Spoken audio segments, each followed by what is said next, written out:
Ok, pessoal, a gente iniciou a nossa gravação, tá bom? Da aula de hoje. Vou colocar em tela cheia aqui o slide para uma melhor visualização por parte de vocês, tá bom? Então, boa tarde a vocês, guerreiros aí que estão presentes, né, online nessa aula, porque aqui a gente sabe, né, a situação na nossa região que não é fácil o acesso à internet. Então, eu agradeço pela presença de vocês, né? Espero que vocês aproveitem esse tópico final, né, da nossa aula que iniciamos na semana passada. Tá bom? Então, a gente vai falar sobre reagentes limitantes e reagentes em excesso, tá bom? Numa equação química. Bem, eu coloquei aqui uma analogia em relação à fatia de queijo e pão, né, para formar sanduíche, né, de queijo aqui, tá bom? Então, por exemplo, você tem 4 pães, 4 fatias de pães e você tem 9 queijos, tá bom? Bem, você quer formar quantos sanduíches? 2 sanduíches.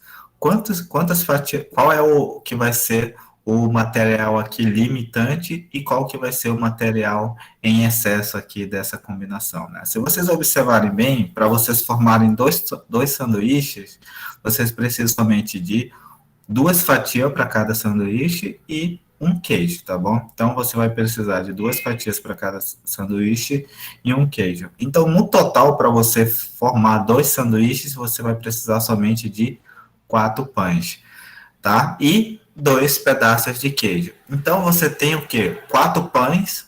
Nós chamamos o que então dele de material limitante, porque todo ele vai ser consumido ali naquele processo de formar aqueles 2 sanduíches. E queijos, né? Os queijos ali nós chamamos de material em excesso, porque vai sobrar queijo, tá bom? Então é assim mesmo que nós podemos pegar essa analogia aqui de formação do sanduíche como se fosse para uma reação química. A gente vai ter lá reagentes que vão estar em excesso e reagentes que serão limitantes, que serão aqueles que serão consumidos em sua totalidade na reação química, tá bom?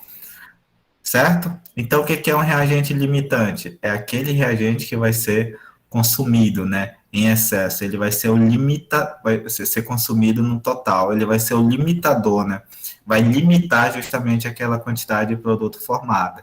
Por exemplo, aqui na formação do sanduíche, quem era o limitador? Eram os 4 pães.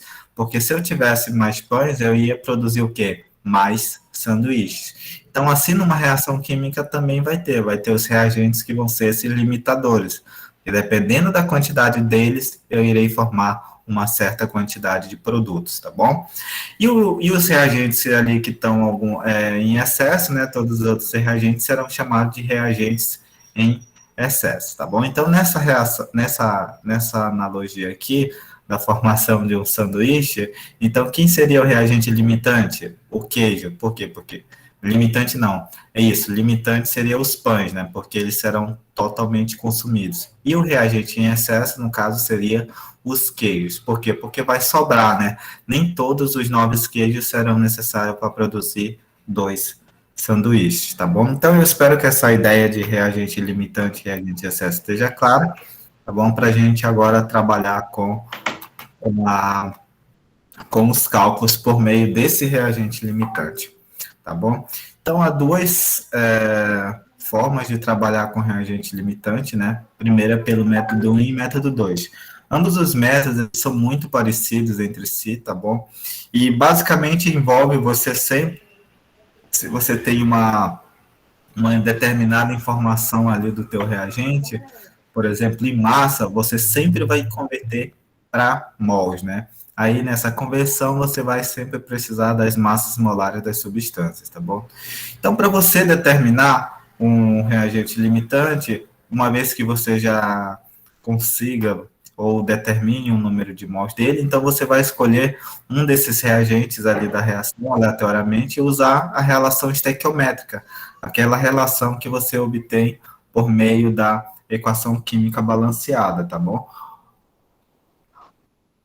Então você pega essa relação estequiométrica e analisa ali, vê se aquele reagente será o reagente limitante ou um reagente em excesso da reação, tá bom?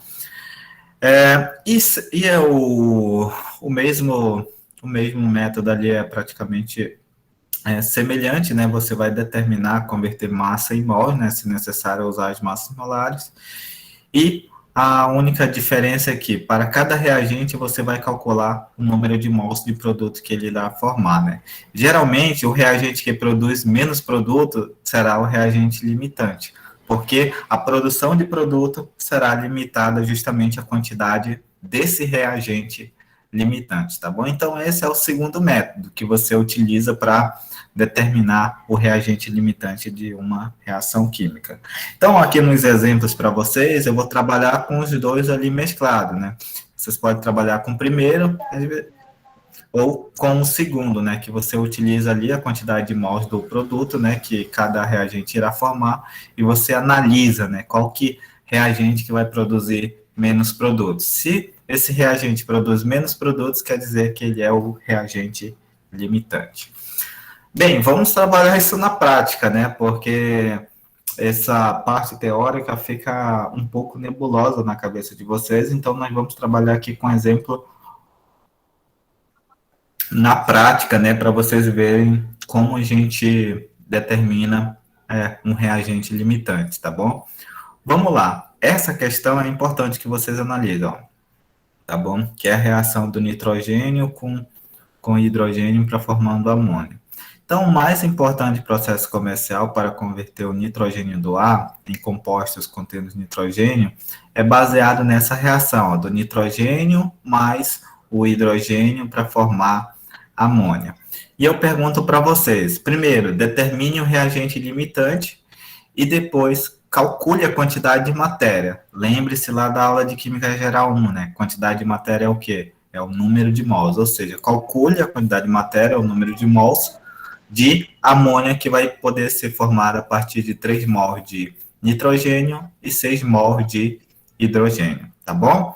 Então, são duas perguntas aqui que você vai tratar por meio dessa equação química aqui. Primeira coisa que você deve fazer, lembra da aula, é o quê? Balancear a equação.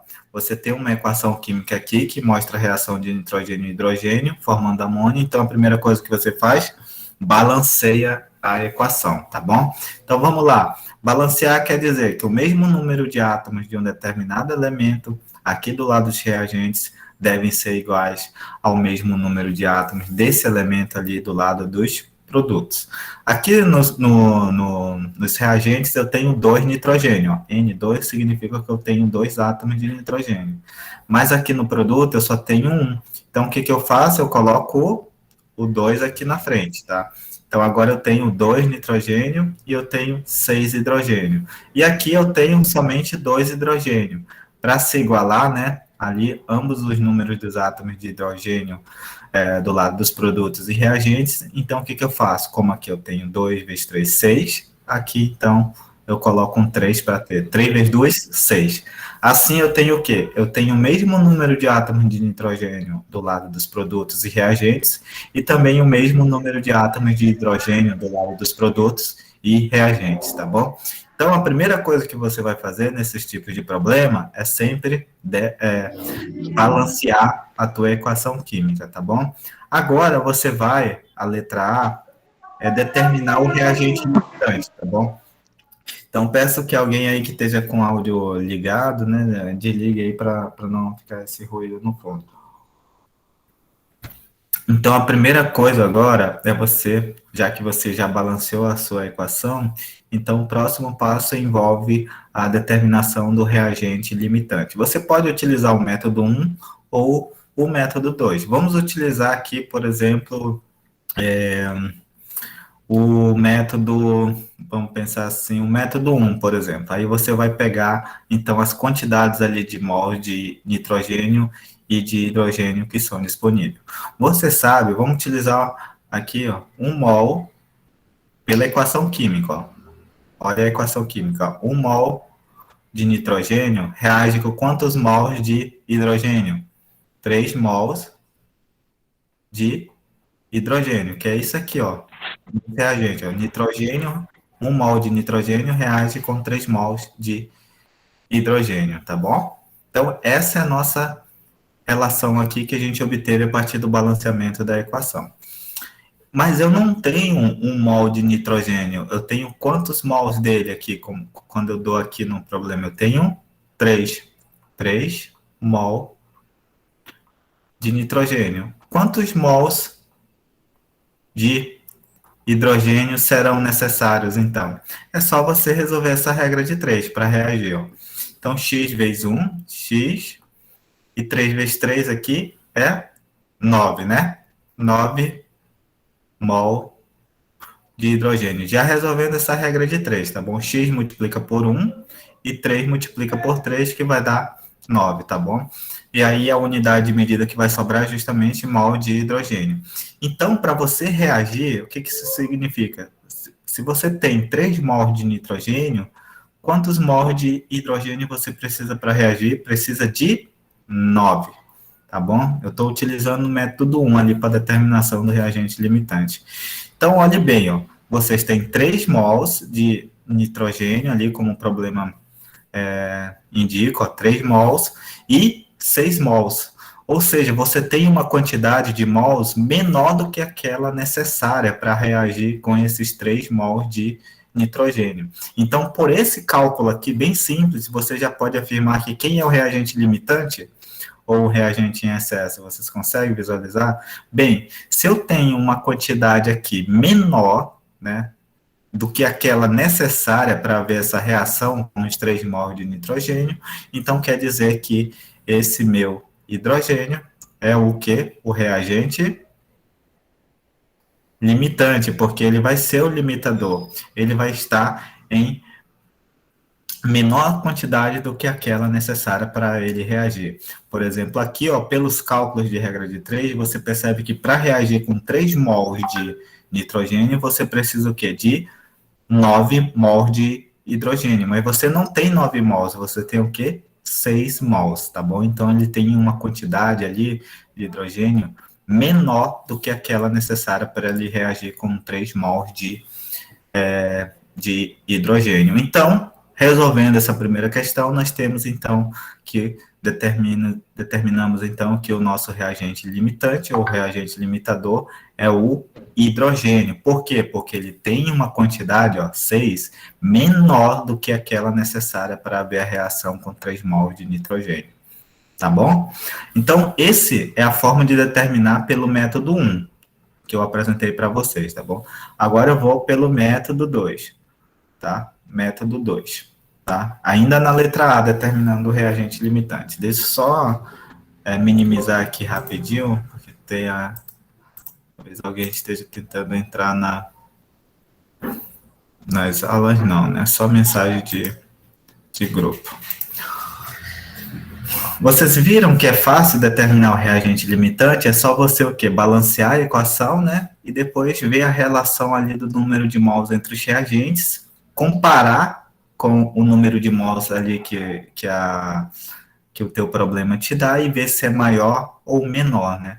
Que é aquela quantidade calculada. Se for menor, por exemplo, aqui eu só tenho 6 mols, mas é necessário 9 mols, ou seja, então como eu tenho uma quantidade menor do que aquela necessária para haver a reação desses 3 mols, então eu sei que o meu hidrogênio é um reagente limitante. O outro método de você fazer é justamente pelo método 2, que é calcular a quantidade de produtos formados. Por exemplo, vamos fazer primeiro por nitrogênio, tá bom? Vamos fazer primeiro por nitrogênio. A gente sabe, olha pela equação balanceada, 1 mol de nitrogênio produz quantos mols de quantos mols de amônia? Produz 2 mols de amônia. Está ali no problema. Então, coloca aqui. Deixa eu apagar aqui rapidinho e colocar a palavra mol, que é a unidade, né? Então, produz 2 mols de NH3. Mas eu não tenho 1 mol de nitrogênio. O problema me dá quanto? 3 mols de nitrogênio. Então, eu tenho 3 mols de nitrogênio. Produzam quantos? Então eu posso obter quantos mols de NH3? Observem bem, é só resolver essa regra de 3, ó, sempre utilizando a equação balanceada como ponto de partida. Aí você obtém, ó, x vezes 1, x, 2 mols de nitrogênio vezes 3 é igual a... Então, X é igual a 6 mols de NH3. Isso você partindo no nitrogênio, tá bom? Então, você observa bem que você tem essa relação química, essa relação aqui, né, que é uma relação matemática, estequiométrica, obtida ali ou visualizada a partir da tua equação química balanceada. Ó. 1 mol de nitrogênio forma quantos mols de amônia? 2 mols de amônia. Mas você não tem 1 mol de nitrogênio. O problema te dá 3 mols de nitrogênio. Então, você vai formar quantos mols de amônia? 6. Então, eu vou colocar aqui o... Então, você tem que 3 mols de nitrogênio forma quantos mols de amônia? 6 mols de amônia. Vou colocar aqui essa primeira informação. Agora, você faz, então, o cálculo, apaga essa aqui, já que você já obteve, apaga ela, e agora usa, então, o outro reagente, que é o hidrogênio. Aí você analisa, ó, 3 mols de hidrogênio, lá pela equação química balanceada, 3 mol de hidrogênio, forma quantos mols de amônia? 2 mols de amônia. Mas eu não tenho 3 mols de hidrogênio, eu tenho o quê? 6 mols, que é o que o problema dá. Então, eu tenho 6 mols de hidrogênio, que forma quantos mols de amônia? Não sei, que é o que eu vou calcular. Então, resolve essa regra de 3, ó, esse multiplica por esse, e esse por esse, x vezes 3, eu tenho x vezes 3, que é igual a 2 vezes 6, que é igual a 12, tá bom? Então, só não omitindo aqui as unidades, porque eu sei qual a unidade que vai sobrar, que é mol de amônia. Então, eu tenho x, que é igual a 12, como o 3 está multiplicando pelo x, passa para cá, dividindo. Então, que é igual a 4. 4 o quê? 4 mols de amônia, certo? Então, opa, deixa eu pegar aqui. Essa deixa eu apagar aqui para não confundir. Então, a resposta é só isso, 4 mols de amônia. Então, o que significa? Significa que 6 mols de hidrogênio, eu produzo quantos mols de amônia? 4 mols de amônia. Analisem bem, ó, qual é o reagente que produz menos quantidade de produtos? Qual é a quantidade de reagente que produz menos quantidade de produtos? Ó, 3 mols de nitrogênio produz 6 mols de amônia. E 6 mols de hidrogênio produz quanto? 4 mols de amônia. Então, por meio dessa relação aqui, você já tem uma ideia do qual reagente, do qual quantidade de reagente irá produzir menos quantidade do produto. Então, fica óbvio que o reagente que produz menos quantidade de produtos é o que? O hidrogênio. Então, ele é o que? O reagente limitante. Tá bom? Então, você pode utilizar esses dois métodos aqui para determinar o reagente limitante ali do teu problema, tá bom? Então, vocês viram que é bem fácil, é só resolver uma regra de 3 e observar se dá um valor maior, tá bom? Ou maior ou menor do que aquele valor calculado por meio da relação ali entre quantidade de matérias, né, obtida pela tua equação química balanceada. E aqui você já praticamente resolveu o teu problema B, né? Porque todo o cálculo da quantidade de produto ele será baseado o quê? Na quantidade do reagente limitante, tá bom?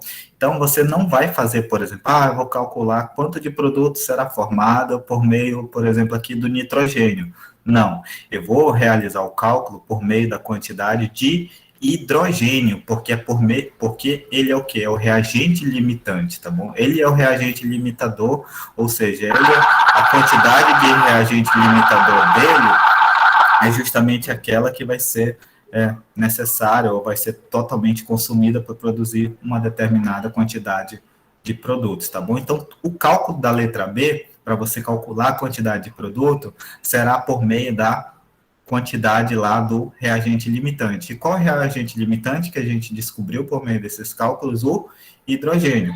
Inclusive, né, nesse método 2 aqui, ó, que a gente utilizou, a gente já fez o cálculo da quantidade de matéria de amônia que seria produzida, né? Então, a gente fez para as duas substâncias. A gente fez utilizando o nitrogênio, partindo da quantidade de nitrogênio, a gente obteve 6 mol de amônia, e também nós utilizamos ali a quantidade de hidrogênio, que foi 6 mols, e obtemos, então, 4 mols de amônia. Então, a resposta da letra B diz assim, ó, calcule a quantidade de matéria que pode ser formada a partir de 3 mols de nitrogênio e 6 mols de hidrogênio. Você não vai fazer o cálculo utilizando as duas quantidades. Você primeiro vai determinar qual é o reagente limitante, que no caso é o hidrogênio, a gente fez aqui, e depois, por meio da quantidade desse reagente limitante, determinar, então, a quantidade do produto, que é o que a gente fez agora, nessa segunda etapa. A gente utilizou a quantidade do reagente limitante, que é o hidrogênio, e calculou a quantidade de produtos, que é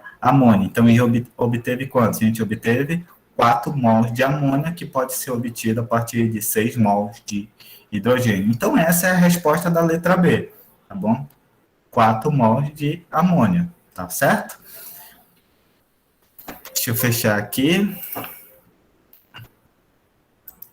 Ok, aqui era a continuação. Aqui eu vou dar uma pausa rapidinho, tá bom? Para deixar esse vídeo aqui gravado e a gente iniciar uma outra gravação depois.